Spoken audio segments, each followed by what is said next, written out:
Hi, I'm Katie Strancioni with WHBS. Today I'm here at the 2018 Veterans Day Breakfast with... I'm Gordon Millman. So can you tell me about your time in the service?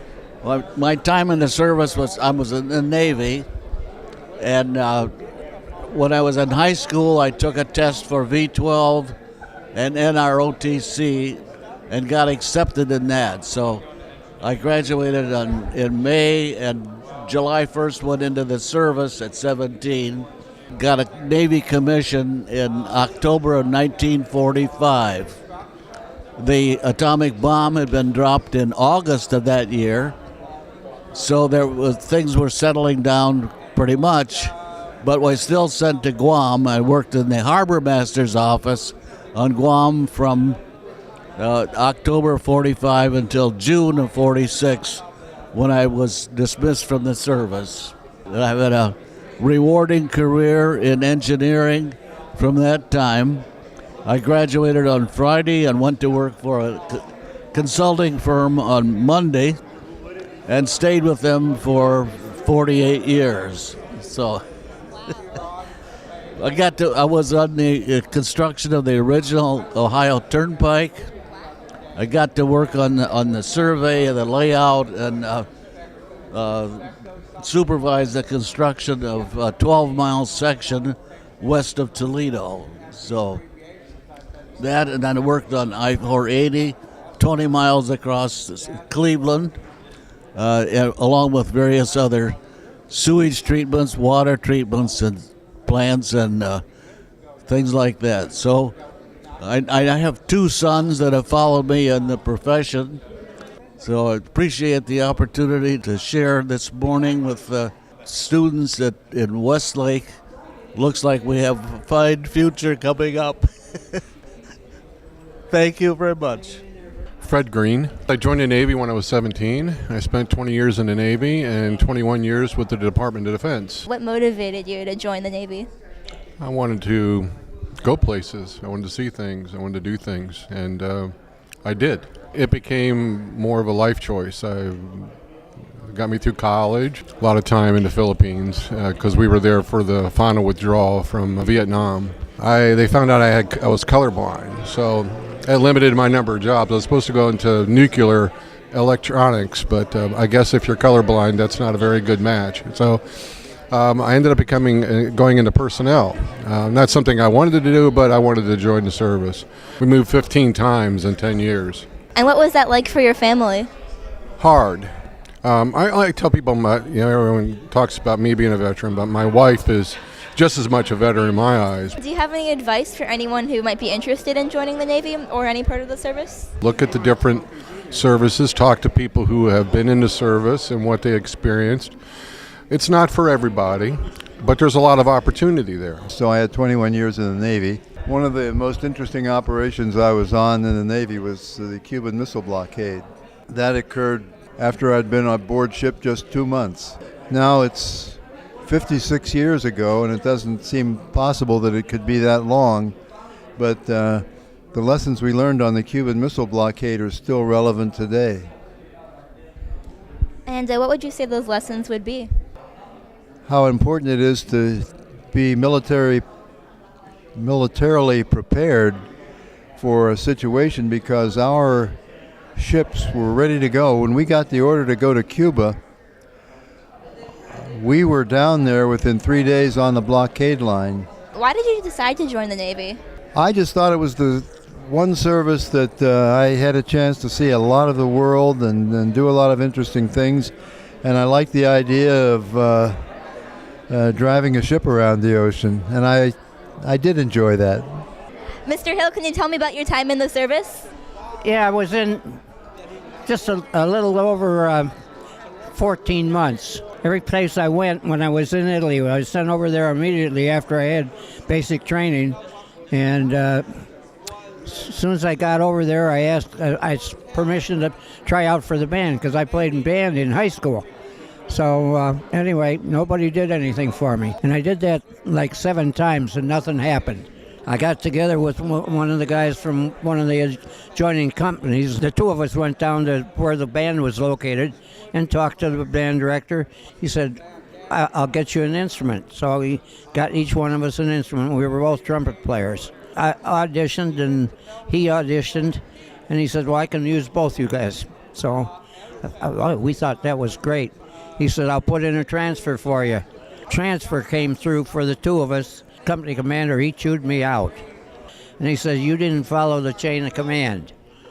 I said, well, sir, I said, every time I was changed to a different place, I asked for permission to do this. Anyway, we got a transfer for the next time, and the two of us went to the band, and we enjoyed the band the rest of the time we were in the service. We came back to the States on the last ship that left Italy, and so we had a big ship because there was a number of troops that were there in the area, and the date happened to be the 24th of December.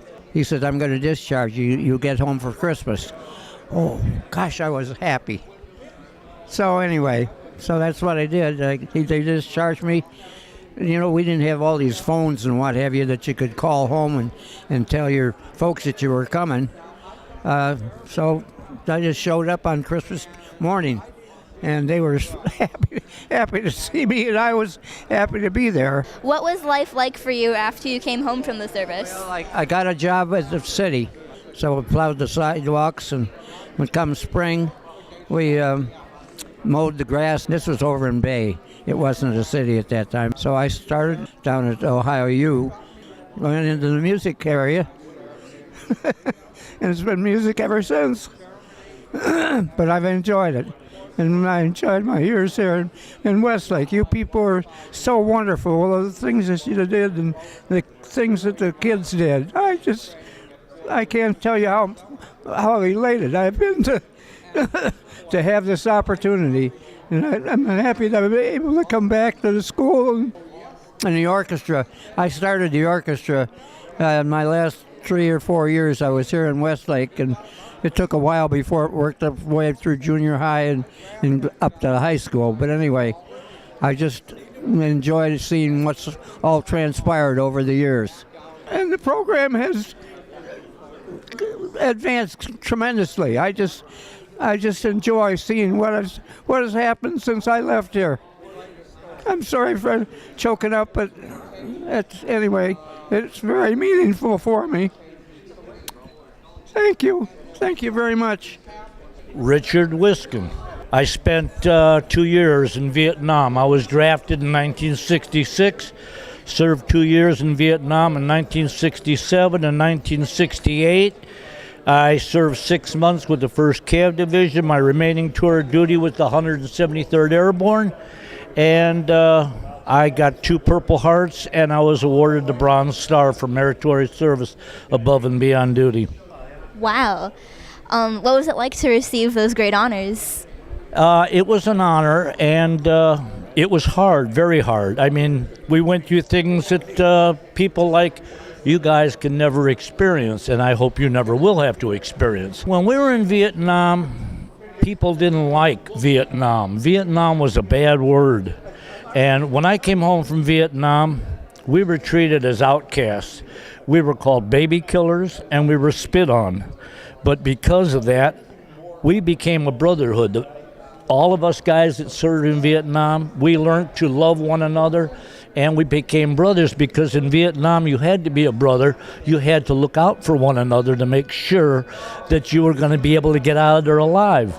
Well, thank you for your interview, and thank you for your service as well. My honor.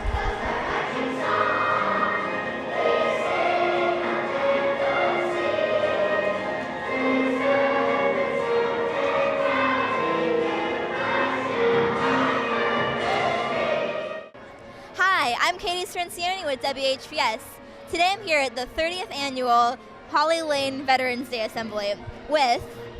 Hi, my name is Emmett McKenna. My name is Jake Hunter. My name is Matthew Wacko. Hi, my name is Frankie Giacono. Hi, my name is Noah Emmerich. So, tell me about the assembly today. It was pretty good. The second graders did good with the branch of service songs, and The first graders did good with the grand old flag. Us for Weeblos did the color guard today, and we liked it, right? Yeah. What I thought was the best was actually handing out the cards to every veteran. Yeah, my favorite part was probably up there with the microphone singing the national anthem. I just liked everything. That's it. So from the assembly, what have you learned? I learned that Veterans Day wasn't called Veterans Day before, that it was actually called Armistice Day. I learned about the rankings on their shirt, the different ranks of them, and my friend Jake here, his mom is in the Navy, and so he taught me about it. What's it like to have your mom be in the Navy? Every March, she goes overseas to Africa, and the first full weekend of every month, she goes to drill. We get to see her a lot, but sometimes she's gone for up to 2 weeks. And how does it feel to be a part of a Navy family? I feel glad that they're in the Navy, but sometimes I wish that they stayed at home, that they could do their work at home like other jobs do. Well, that I am in a veteran family, I pretty much feel safe. I'm in a veteran family, and I feel safe and protected and respectful because he was in the Army. He was stationed all over the world, and it was just kind of cool having that happen. Veterans Day, it means like a day that I will remember all the people that served in the military and that they were risking their lives for us. I have a veteran in my family, and I'm proud, and I feel awesome about it. Tom Rusno. I spent 2 years in the service in the late 50s, and I got out in the early 60s, and I'm very proud to be here today at Holly Lane. I think I have been to probably 7 or 8 of these. I had a grandson that was here before my granddaughter, Janie, and again, I'm very proud and very moved by the ceremonies they have here. It seems to get better every year, though. They do a good job, and they're very attentive to what they're supposed to be doing, and they do an excellent job. Louis Butcher. I did a tour of duty in Vietnam, and I did 2 years active duty in the Army, 2 years in active reserves, and 2 years standby reserves. 6 years altogether. Wow. And what was that like? At times it was very exciting. At times it was scary. Harry Latowski. So I understand you were in the Marines? Yes, I was. Can you tell me about what that was like? It was long, very long, and it wasn't real. The food wasn't very good, but we had a good time. What have you learned from those experiences? Duck. You have to learn how to duck and be responsible for what you have. Andrew Kuak. Aiden. That's my great-grandson. You're a veteran, right? Oh, definitely. At 95, I better be something. I graduated in June, and I was in the service in March already, in World War II. I was just out of high school, so really, I was as much amazed as anything. It's the first time I left home, and so everything was a surprise to me. So, but at that time, we were at war with so it was everybody had the same object, to get rid of the guy that wanted to take our freedom away, So I would say I was just like any other high school kid. I went right from high school practically right into the service. Wow. And Aiden, what's it like to have a veteran in your family? It's pretty cool because a lot of my family members don't actually have a great grandpa who's a veteran. And what did you think of the assembly today? I think it was pretty good. I thought it was very good. It's just nice to see young people and the privilege of being why we're Americans, really, because we still have family values, and that I'm a stickler for that. What does Veterans Day mean for you? It means a lot. It means a lot of people fighted for America. It's only a sample of what we stand for. I mean, we want everybody to be free and make their own mind up, and we die for that. So I think that's admirable. I'm Susan Hunter. So, Mrs. Hunter, what's it like to be in the Navy? It's actually a lot of fun. It's very challenging and it's exciting and it's a whole lot of things, but it's a very good thing. I've been in for a long time and I stay in because it's a great experience overall. And what have you learned from these experiences? I've really learned what it's like to serve your country and to serve others, and I've learned a lot about leadership and how to help take care of other people. So earlier we interviewed your son. So what's it like to be a mother and someone in the service? It's both very rewarding and very challenging. The rewarding part is knowing that I'm helping make a difference for my kids and for their future. And the challenging part is making sure that when I'm away and when I'm working that they're doing what they're supposed to be doing, like their homework, and that someone is at home taking care of them. Dick Swidrak. 2 grandsons and granddaughter. This is Nathaniel. That's Grady. And that's Lenora. And my daughter-in-law, Michelle. You were in the Army, right? Yes. Tell me a bit about that. Well, this year I'm not celebrating, but recognizing my 50th anniversary of being in Vietnam. And I was in the Army for 2 years and spent one of the years over in Vietnam. So thankful to be home. Actually, I wore this over in Vietnam 50 years ago. It's jungle fatigues. What does Veterans Day mean for you? It means recognizing all the people, men and women, who've served our country to keep it free so we can enjoy our beautiful country and our free land. I'm just proud of him.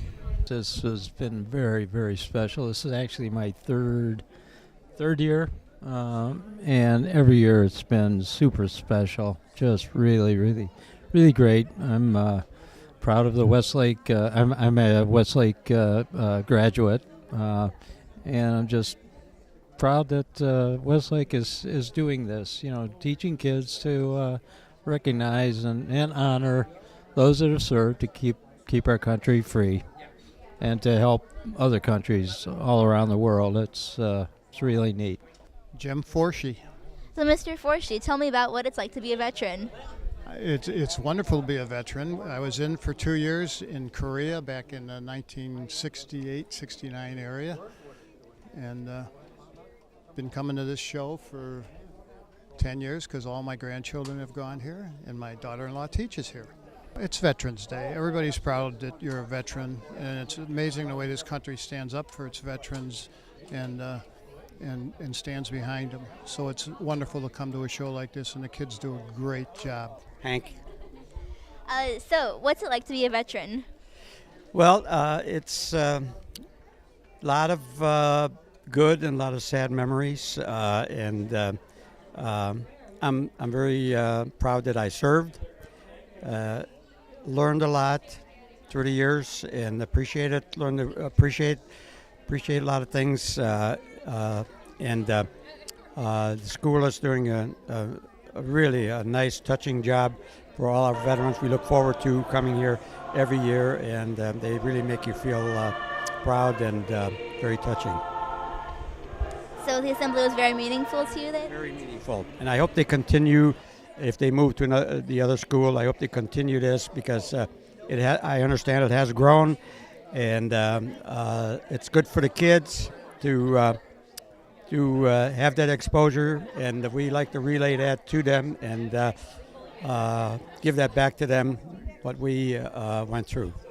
What would you like to pass on to future generations about your experiences and anything you've learned from your time in the service?